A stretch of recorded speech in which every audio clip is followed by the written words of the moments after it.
Bonjour, c'est Dr Pépin de chez Chronos Médico-Esthétique. Aujourd'hui, je me trouve avec Chloé, une jolie demoiselle de 33 ans qui n'a jamais eu de neuromodulateur et qui est préoccupée par les phénéridules au niveau du front. Donc, avant de traiter ces phénéridules-là, j'ai pris soin de la rencontrer, lui expliquer un peu le but du traitement. Ensuite, avant d'injecter, comme à mon habitude, je vais utiliser la cuvine pour m'assurer que je limite mon risque de faire des bleus. Après un marquage, je vais injecter un certain nombre d'unités. Vu que c'est un premier traitement, je veux aller avec le plus petit nombre d'unités possible pour ne pas alourdir le front et le regard et donner un aspect trop fatigué. Alors, on va y aller maintenant.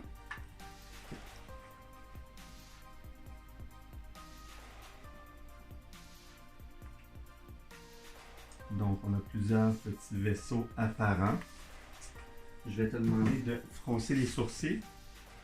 Donc, je traite toujours la glabelle dans un but de contrecarrer l'effet du frontalis, qui est le muscle qui relève ici les sourcils. Donc, si je n'injecte pas ma glabelle ici, si je n'injecte que le frontalis, tout va alourdir et on va donner un aspect vraiment horizontal aux sourcils qui sont déjà horizontaux.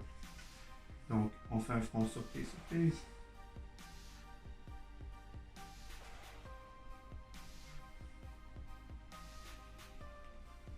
Fronce les sourcils, fâché, fâché.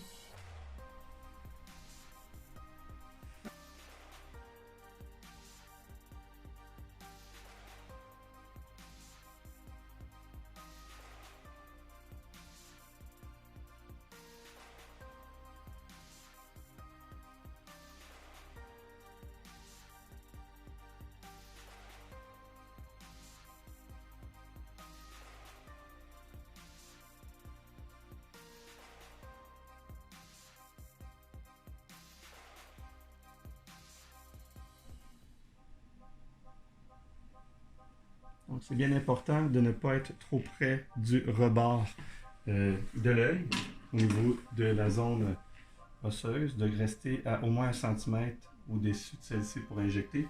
Sinon, on augmente notre risque d'avoir un affaissement du sourcil ou même d'envoyer la toxine aller paralyser le muscle qui relève la paupière et d'avoir un affaissement de la paupière.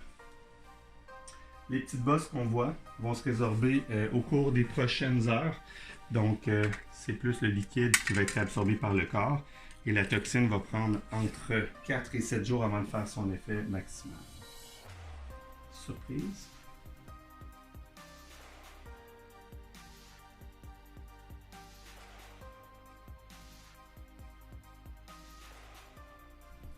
Bien important d'injecter cette zone-ci parce que si on ne la traite pas, le muscle va compenser, il va relever le sourcil, ce qui va donner un sourcil en accent circonflexe ou le fameux sourcil de Spock, ce qu'on ne désire pas du tout.